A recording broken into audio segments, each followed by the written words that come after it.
Yeah, well, it's all well and good you WEC people dropping the grid girls. But have you thought about the girls themselves, eh? They'd be out of work. Have you considered that, eh? 20 or 30 beautiful women with nothing to do. Who's gonna take care of them then, eh? You leave this to me, yes? Flav here to be help.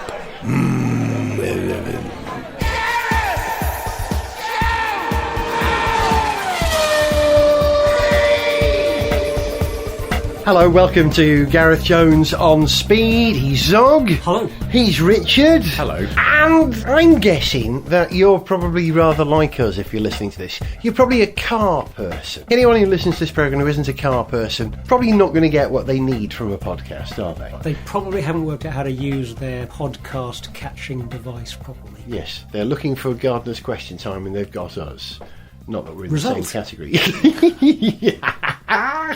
You're not wrong. But being car people, we've observed, the three of us, that there is stuff that you do as a car person that separates you from other people. Richard, you've been experiencing this with your son recently, haven't you? Well, I suddenly realised something that anyone who's ever pushed a pushchair would do, where you make engine noises for the amusement of the child in the pushchair. And I've seen dads doing this before. You know, you see him going down the street, you look like a bit of div, but it doesn't matter because you're entertaining your son or daughter. So you're going along going, Wah! But what I realised is that I put far too much detail into it. So I was doing it yesterday, and we were zipping along, but then we needed to turn a corner. Yeah, well, it's sort of like that, but I do downshifts. And I'll do a little blip on the downshift. Yeah. So we had to turn a corner, so I was like,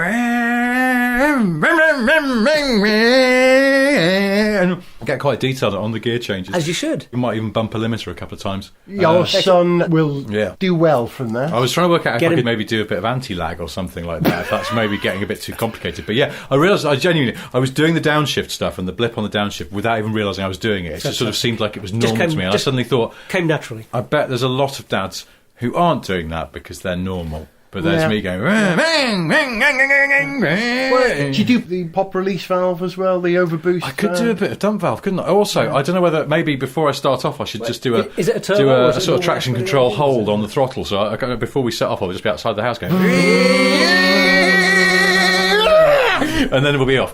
And then the neighbours won't speak to me anymore. Well, if you're going to do something, you may as well do it properly. Exactly. Yeah. So that's the thing. It's a car nerd thing. And I also, on a similar note, I think we'd all agree, if you are in a supermarket pushing the trolley, you've got to, if you're into cars, kick the arse out around the end of the aisles. Yeah. Always get it into a nice four-wheel drift. Yeah. But then just gather it all up in a neat way. You don't want a fishtail, you've got to keep it. I don't know where you're shopping, though, but I've found it very hard. I've never found a supermarket trolley that's really got a good, solid rear end. You know, they're always a bit tail-happy for me. But do you sometimes? Front end's a disaster as well. Because another story. This shopping trolley handles like a Formula One car. Handles like a shot. Oh.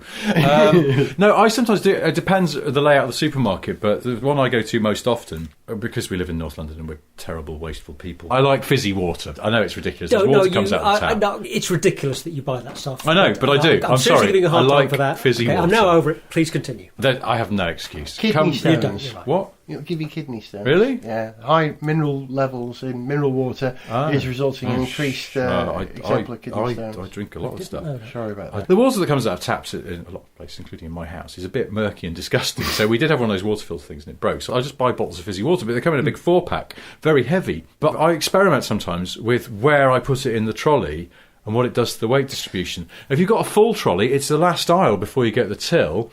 So it has to go in the sort of little compartmenty thing at the front and up high as well. It plays havoc with your weight distribution. The trolley then just wants to understeer horrendously. It's like driving an old Audi. My simplistic thinking of this was, if I'm thinking, where am I going to put that load of water in the trolley? I'm thinking it wants to go at the front of the trolley because I can never push a supermarket trolley without wanting to give it a little shove and then hop up and ride on it whilst for as long as it can rotates. coast.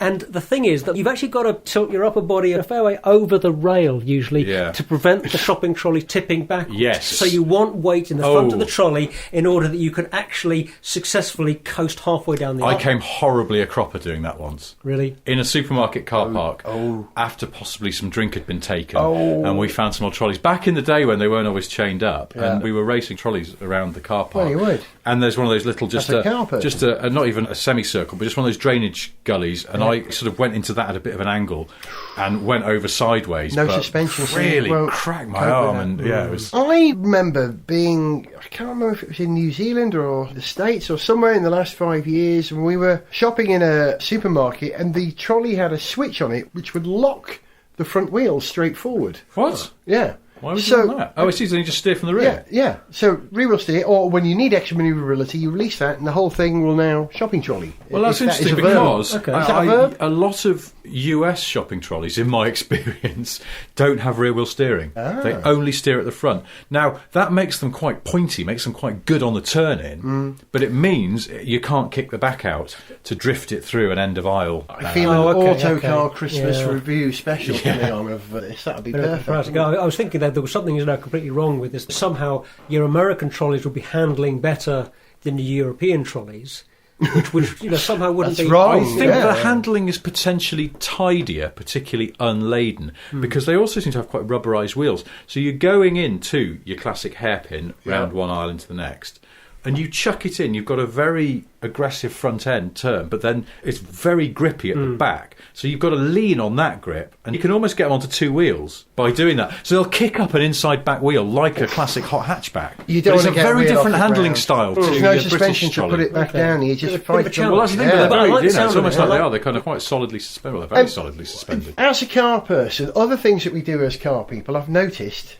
Zog here stood up in a. Well, yeah, no. What is that, Because actually, we're you're doing this wearing? today. No, I'm wearing a pair of surplus British Army tank crew overalls, You are. which I picked up. I do a fair amount of my own car maintenance, and as you get more into doing this, it's not enough to just have regular tatty old overalls. I need a new pair of overalls, and so I got these, which apart from being actually dirt cheap, they're just fantastic. There are pockets everywhere, really good quality. Aren't you sweltering? They're flame retardant, which is not a bad thing. in here. No, Yeah. never. Yeah. Unless it's a box of matches or a packet of cigarettes, I suppose, in which case annoying. Well, no, we could give it a quick test, but no. Oh, no, I'm not it's- suggesting we set fire to your overalls. I'm just trying to think of a few things that you wouldn't want to be flame retardant. Otherwise, I think flame retardancy is generally is a good thing. retardancy a word? It is now. Retardation? So yeah, we buy stuff that sort of reinforces our. Well, as an added our- bonus our with your car. outfit, when I walked in and saw you, I immediately thought you'd come as a Ghostbuster. You look like you could just have the Well- pack and not cross the streams. And Well, you're quite right. It does also have the benefit that I've got all kinds of fancy dress possibilities.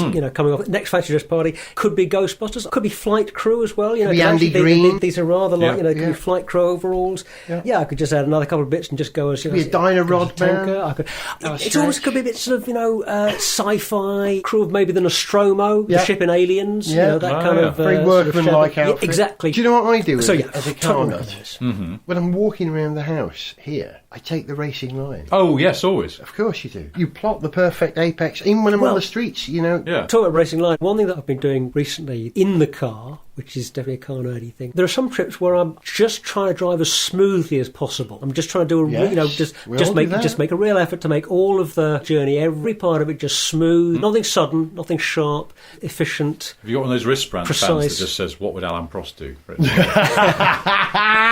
I'm getting one now. Yeah, I think we should all get them. I realise I do that. I might mention this on the show before, a long time ago, but when I'm on the London Underground, and if you'd have to do an interchange at a station. You're plotting the traffic. But I used to do it when I was regularly sort of passing through Tottenham Court Road Station between the Northern and Central. Chaos. Chaos. It's like Chaos the at the North moment. They shut Circular. the interchange. Anyway, we Yeah. get bogged down in that. But I think at that point, Martin Brundle was the lead commentator on the F1, and I used to hear Brundle's voice in my head. We go, "Oh, it's very ballsy. He's going to need the power on the straight. Has he got the power? He's got him. Can he make it stick? Can he He's make got the the gap? outside. There's a Yeah. gap. Open it for the crowd there. Can he make it before the door shut? Yeah, if he doesn't watch out for that man's briefcase, he's going to be in all trouble. He's got him. He's a dive down the inside. That was textbook, and so on. Beautiful. The most satisfying thing I have as a car fan at the moment is when I go ice skating. I take my youngest son ice skating on Saturday morning, and he has a bit of time with his mates, and we have a bit of time skating together. But we got an aircraft about to land in the living room. Listen.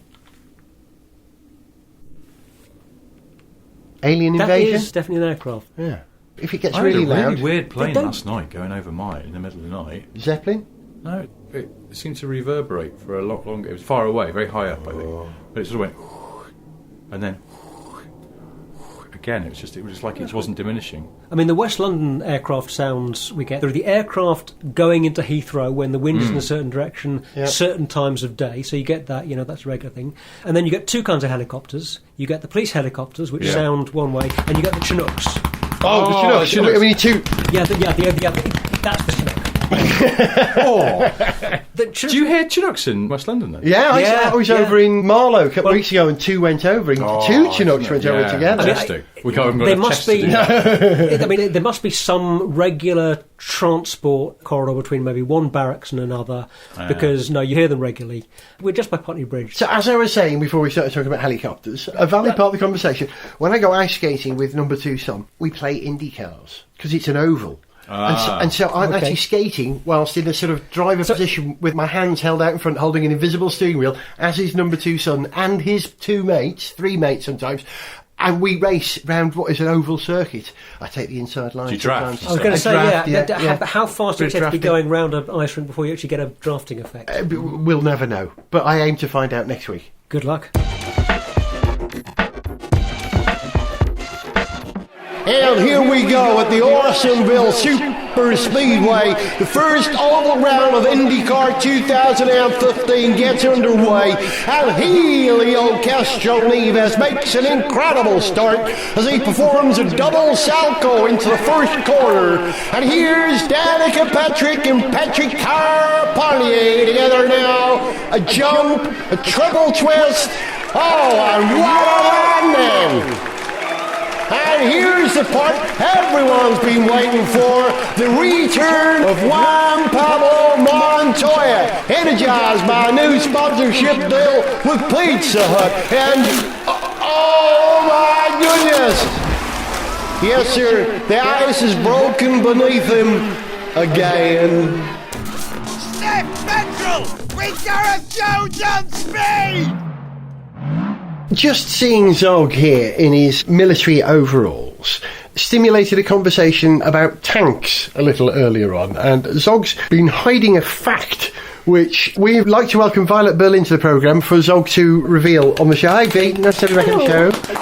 Go on, you two do this. Well, we were just talking about tank stuff, and in conversation, the question of how fast tanks can go came up, and I just happened to have read recently what the world speed record is for tanks and when it was set. Actually, before we continue, maybe I should just actually check the actual fact. Go and check it. Check it, because I'm sure about the speed, but the actual year. Well, you look into that. I'm going to ask Violet something while you're checking the speed. Because, Violet, you've written about tanks. We've written about tanks. Well, yes, it was a while back, but I did some films and interactives for the Tank Museum in Bovington. So when Zog mentioned that he knew what the fastest tank speed was, I admit my face lit up, and I was trying to think, maybe who made this tank. That was my first thought. So let's just think about this. Let's try and deduce the fastest tank, where it came from. Yeah. Well, it was a while back, but I'm just thinking. First thought was that the T-34 was like a nippy tank. The Russian one, famously nippy, wasn't it? Yeah. But also that the French make quite quick tanks. They had good suspension, light tanks that went quick, from what I remember. Yeah. And of course, it comes down to the size, doesn't it? But we're definitely talking a tank and not an armoured vehicle here. It's definitely a tank. It was a proper tracked armoured vehicle with a big gun, as opposed to a tracked armoured vehicle you just put some people in, which would be an armoured personnel carrier, or a tracked armoured vehicle with a crane on it, which might be a recovery vehicle. So, a proper tank, albeit it might not be a heavy tank, might be a medium tank, might be a light tank, who knows. Mm-hmm. So let's just think about recent tanks. So there were all those tanks in the Gulf Wars, weren't there? The American tanks, the M1? The Abrams M1 is the current American main battle tank, which does have... They are big. Heavy, big. And they've got enormous jet turbine engines in them that can run on a variety of fuel. But I'm not going to tell you how fast they go. No, but it just seems to me that to be quick, you need a good balance. You might want a big gun, as Zog says, and reasonable armour, but the most armoured, biggest tanks that might be the most memorable of recent years might not be the faster They're one. often It might be an vulnerable. older tank. Well, in fact, you're right that if it's a very big tank with a lot of armour, speed is probably not its strongest feature. On the whole, there's a trade-off between weight and speed, so lighter tanks tend to go faster, and they rely on their speed to get out of trouble. I've checked the date and I've checked the speed, so okay. And I was a couple of years off on the year, but I was bang on the speed. But so can I just ask? Go on. Are we going to be surprised? Is it a much older tank that could go faster than some of the modern tanks? I don't think I should give you a clue. Oh. This is just one of those, but but just to put this in context, we're talking about vehicles that were basically invented in the First World War, so, Right. sort of 1916 or so. So actually we've had about 100 years. So the question of here tanks. is, just So the to be question- clear, Yep. in what year Was the record set the and, tank speed record set And and was it- remains to this day? and remains to this day, because no tank has gone faster, unless it was dropped out of a plane or something. Or in that Indiana Jones film where it goes over a cliff. Oh, good point. So in what year was it set, and what was that speed? Okay, Violet Berlin, Berlin, the clock London. is ticking. man. You're up, baby. Name the speed, first of all. Oh, no good at this. What would it be? Okay, 40 miles an hour. Is that ridiculous? I think 40 miles It's an hour. wrong. Higher. If I remember... But so you're saying 40 miles an hour, that's your first guess. And in what year? Do you know what I'm thinking? Yep. I don't know. I'm just grasping here. Okay. I'm thinking Cold War. Okay. Because of reconnaissance and the enormous kind of And border. technological arms race, and you've got Russia having a history of fast tanks and the border being large and them having to patrol the border and stuff like that. Okay. But I could be wrong. You're not looking positively at me. Tell us, Dog, I can't take it anymore. Cyprus. Cyprus? That's not a year. Okay, I have to think of the year. But I can't think of you. I have to think what the conflict might be, you see. Will Okay, you well, just tell us? Okay, here we go. Please. Okay, 1931, and it was an American Christie tank. 104 miles an hour. I mean, That's ridiculous. I can Christie. hardly believe that when I read it. I mean, that is insane. A tank going at over 100 miles an hour. That's just ridiculous. I'm doing this from deep, deep, dark memory. If I remember right, the Scorpion tank, which had the Jaguar 6 engine in it, Yeah. didn't it, could do 50 miles per hour on a paved I road. think you're Hang right, on, yeah, but I in think you're right. fairness, that was as long as it was going with the wind of change. If it was going into the wind of change, significantly slower and more cheesy. But yeah, you're right. Those British light tanks of sort of late 70s Yes, kind of era. yes, it was like middle 70s. Yeah, They it was used just- yeah. the Falklands. They were, yes. Yeah. I don't think they were. I don't. They did have they did. Scorpions in the Yeah, Falklands. I How do wrote about they it. get them down there? On the boats? Yeah. Not on Yeah. Lifted them with no. Pumas. Sir maybe? Galahad, I suppose, took him over. Okay. Okay, so what I'm leading to here is, if we were going to take on board this challenge ourselves, if we were going to If we wanted to beat that record, yeah, what would be each of our strategies? Richard, have you thought about this? What would you do to make a tank go quick? I'm going to concentrate on aerodynamics. Good. I don't know why. It just seems like it may be an area in which tanks are a little bit short at the moment and could do with some improvement.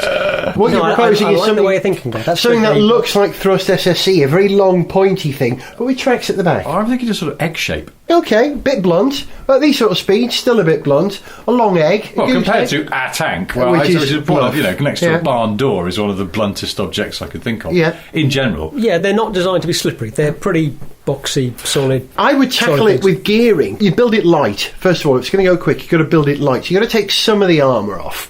So it would still have some armour to Kind qualify of as a defeats the tank. point of a tank. No, but can't Yeah, we? that what you just can't made you there is a tackle Yeah, I crap think- tank. It has to be wholly armoured. But can't you tackle it with better materials? Okay, carbon fibre, Kevlar. I'm Well, sure no, they're it is using true. them And now. it's true that when a lot of modern tanks do have kind of composite armour, which Yeah. has sort of ceramic plates, this Chobham armour that British tanks pioneered has ceramic plates. You get some really wacky armour now. You get this stuff called reactive armour, which has, and bear with me here, high explosive sandwiched in between plates of steel. What? And when an incoming round hits your reactive armour, you detonate the explosives that are sort of in between the plates.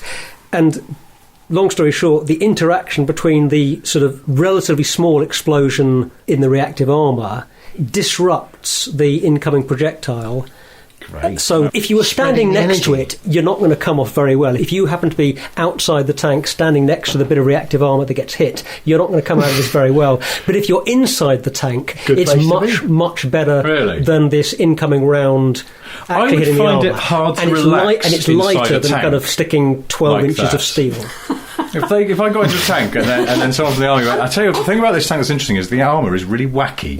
Immediately I'd be on edge. And then they went, yeah, actually, the whole thing is ringed in high explosives. I think I'd just get out and chance my arms just walking. Okay, So you really don't want to hear about the kind of the electro-reactive stuff that No, we do. uses high voltages. What? And so- Really? And I think this is experimental. I don't think anybody uses this stuff. But the idea is that using a very, very high current for a very brief moment of time to kind of set up some very large... It's either a magnetic effect or it's... Repulsors. Iron Man repulsors.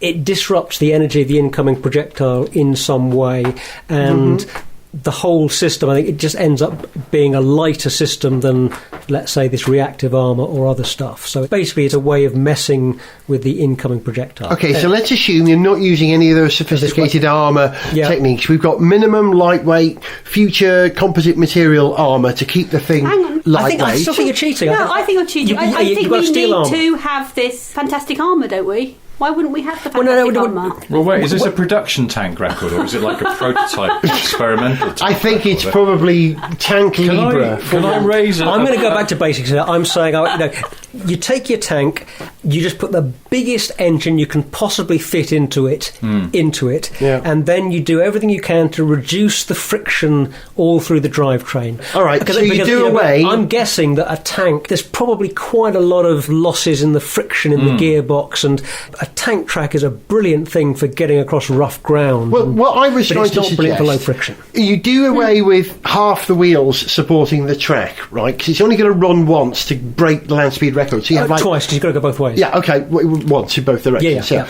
So you can have 4 or 6, a minimum, rather than the 12 or the 18. You take a Scorpion, and instead of having the Jag 6-cylinder engine, stick in the V12 from the XJS. Not a lot more power. No? Might be able to tune it up, I suppose. Torque? Yeah. Because Yeah, I it's all suppose. about gearing. What you do is you gear it like a train, like an electric train. You know when you're on a train, it goes... You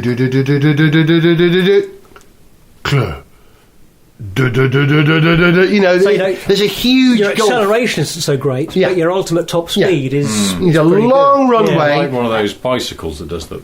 Yeah, Relative. exactly. You've got to get it up to that speed, and then that top gear would take you from like 40 mile per hour or 60 to... All we're going to do is 107 miles per hour to break the record, or 20% more?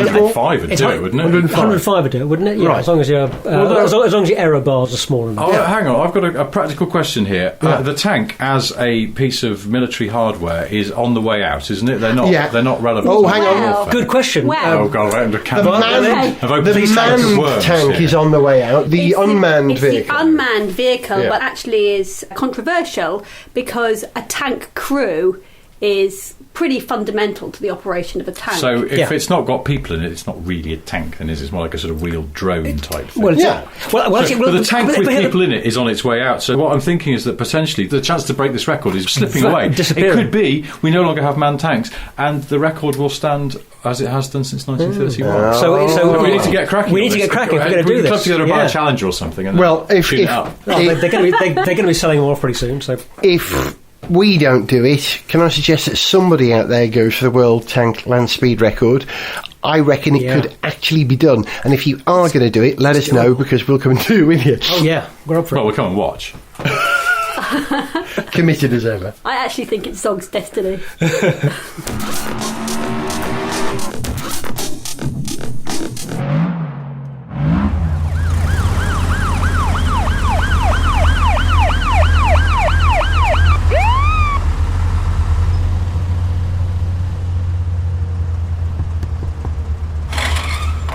Do you know how fast you were going, sir?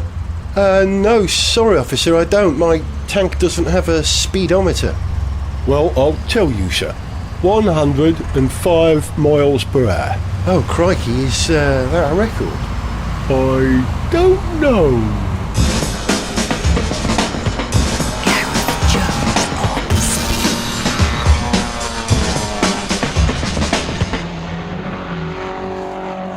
As car people, we do strange things like pretend that we're driving a car when walking around the house and skating, and some of us wear car or tank overalls in the day and the evening. And also, we care about certain car brands, and we've known for a while that Lancia's leaving the UK, and indeed leaving all of Europe apart from Italy. But what was confirmed recently was that Chrysler are leaving the UK. Are they leaving Europe as well, Richard, or is it just the UK? Do you know? That's a good question. Well, no, they weren't in Europe. Chrysler? They were all sold as Lancias. Because they were Lancias. So, and then we haven't had Lancia in this country for since the 90s. Since the Delta, the last Delta, yeah. Because remember, there was the Chrysler Delta, which is the Lancia Delta, which lasted here for all of sort of seemingly about 6 months, and then nobody was interested, so it went away again. But then there's the Lancia Ypsilon, which was the Chrysler. And there's someone who lives near me, he's got one. It's not a terrible looking car, but it is basically a Fiat 500 in a slightly more twee body, and you just think, well, I can see why no one bothered, because... Unless you're really fussed about the Lancia badge. Well, I think it doesn't have one. It has a Chrysler badge. And it's like, well, it just seems inauthentic. What does that car stand for? What are you buying into there with, except it's sort of slightly twee? Because Lancias in Europe, they kind of started to position themselves, they were sort of like posh Fiats. They suffered a bit from, I suppose, Rover syndrome, where they just felt like maybe they were more ordinary cars with a bit of velour and wood nailed to them, as Rovers were when they were just sort of poshed up Hondas, and I think people didn't quite feel there was an integrity to them. For quite a while, it seemed Lancia has really been on a bit of a decline, and I think the reason that people that love Lancia tend to love Lancia is to do with their history and their heritage. And and it's cars that they made 20 or 30 years ago or more. It's not anything that they've done more recently than that. No, the Integrale was the last great and probably the greatest ever Lancia in that respect, and there have been some tremendous cars before then. But the real shock here is Chrysler leaving the UK, and the only reason I'm shocked about this, I'm not surprised that no one in the UK wants to buy the 300C, which I think is a fine car. It's not bad, but not right for the UK. But there are very good alternatives. And, you can see why it's always going to be a bit of a niche product. I'm surprised at the Grand Voyager's going, because there's nothing to rival it short of the Hyundai 8 bloody minibus. There isn't a big, comfy MPV. Well, actually, having said that, the new V-Class Mercedes is coming soon. That will do the same sort of job.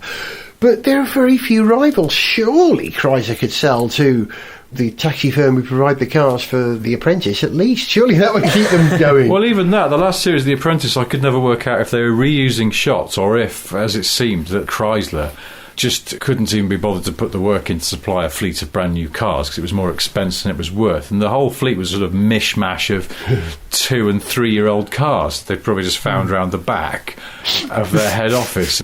So it sort of felt like they just go, The Apprentice, no, we've got the ones we used last time, actually, we haven't sold them, no one wants them, here you go. Just give them a quick wash, send them out. No, they've still got plenty of space for idiots inside, so off you go. See, I think Chrysler have got badge paranoia, haven't they? They'll be badging Chrysler's Lancias. And do you remember when you could buy a Chrysler that was a Talbot? They rebadged Chrysler's Talbot in the, was it 80s or late 70s? Well, that's a bit more complicated. Yes, because they bought it, yeah. But, the thing about any car name is that the most successful when people understand what they're getting from them. If you say Range Rover to people, they know what they're getting, and that's why they're able to sort of stretch it into the Evoque, because the main thing is people go, ooh, Range Rover, oh, fancy, oh yeah, big, luxurious, posh, and BMW, oh yeah, sporty, pushy, Germanic, good engineering, engineering, and Volvo, oh, safety and sensible, and then but a bit sporty then in the 90s, weren't they? And it's sort of there's sort of, even they call Dacia, it brand values, even Dacia, thrifty, it's going to cost you nothing. They're cheap. What do you want? They're cheap. And that's the thing. At least it's something, isn't it? Chrysler. You go to someone on the street and go, what do you think of Chryslers? And they go, well, what? Oh, American? Are they American? I'm not sure. But I was just thinking, what does Chrysler stand for? And that was exactly what came to mind. I think to most people, Chrysler represents something American, and that's about it. Most people. But then you show them a Chrysler Epsilon, and they go, well, that to me looks like a very small European car. What are you trying to pull here? And maybe that's why it wasn't a tremendous success. Whereas who could have predicted that? The 300C, did look very American. But the last shape 300C seemed to do quite well. You saw them around, usually with a faux Bentley grille on, which I was thought was awful. I liked it. Did you? I quite like the big egg crate grille. It reminded me of the old Vauxhall Senator. Grill was all right. I thought I was okay, but it was a handsome car, irrespective of the grille. It was a handsome car, and they did seem to sell a few of them. You see them around, and then the new shape one, you just never see them. And if anything, I think it's a better looking car. I've flirted with the idea of buying a second-hand 300C wagon. I say wagon, not a stake, 'cause it was a wagon, wasn't it?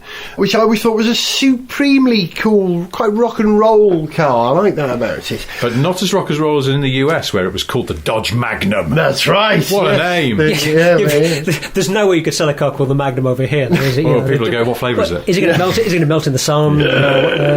In all seriousness, wouldn't it be a little bit big for North London roads? Well, it's probably no bigger than Mysore in terms of footprint at the They're moment. not massive. See, They're big, but they're not massive. Yeah, and then when that I guess they look bigger than they are because they do have a real kind of heft. Yeah, they have a hefty look to them. presence to Yeah, them. they do. knowing my love for Lancia, when that car became available as the Lancia Thema, part of me thought, I remember sitting in one with you at a Yes, motor we show. did, didn't we? Yes. I remember thinking, actually, I always liked this car, like the Lancia brand. Could I do this? I'd have to buy a left-hand drive one or get a Chrysler and have it rebadged. But somehow, I just couldn't do it, despite the fact that it was a car I was very fond of and a brand I was very fond of. It was a mismatch and I couldn't commit. Well, that's it, Otherwise I because would you're have very fond of Lancia, but that's because they're the people who made the HPE and, Yes. and the Delta, Stratos. the, Delta, yeah, 037, exactly. yeah. They're not the people who made the Ford, Lancia yeah. Thema of the last generation, because that's Chrysler, Yeah. different company forced together into the unholy unholy union of some union. kind. Yeah. So what you're doing is just buying someone else's car with a Lancia badge stuck on it. You might as well buy a Citroen Saxo and put a Lancia badge on it. So that's the thing. It's inauthentic, and I think even people who aren't interested in cars can somehow smell authenticity and conversely lack of it in a car that's just had one badge crossed out and a new name written in biro. It just doesn't stand up. And there you go. That's it, isn't it? There ends our lesson. Not for today. only car people care, clearly evidence shows that people who weren't car people knew enough to care enough that they couldn't buy a Lancia that was a Chrysler or a Chrysler that was a Lancia. And there endeth the lesson, as you quite rightly said, Richard. You've been listening to Zog. Goodbye.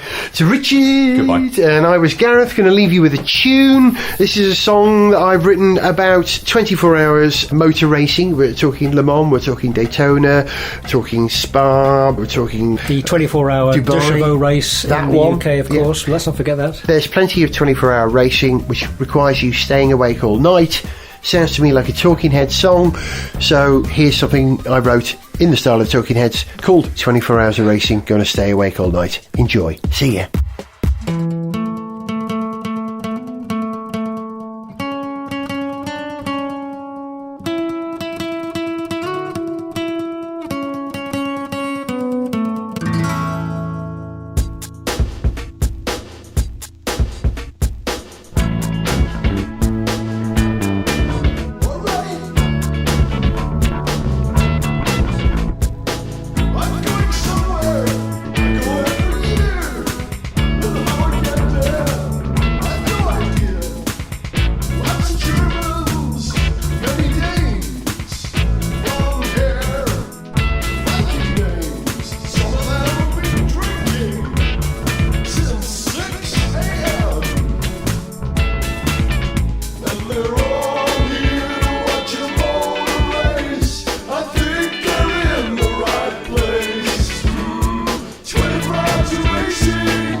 in $50 tents to stay awake at Daytona 24 hours. They drink mezcal, gives them superpowers. I'm going somewhere I went last year.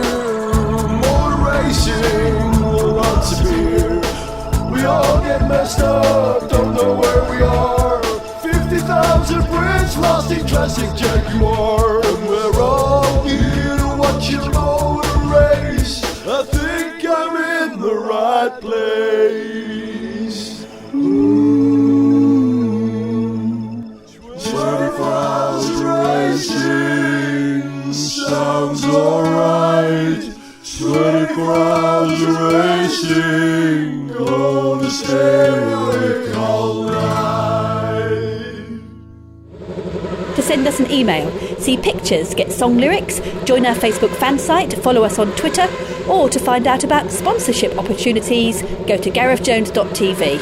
Gareth Jones on Speed is made in London by Whiz Bang. Gareth Jones on Speed!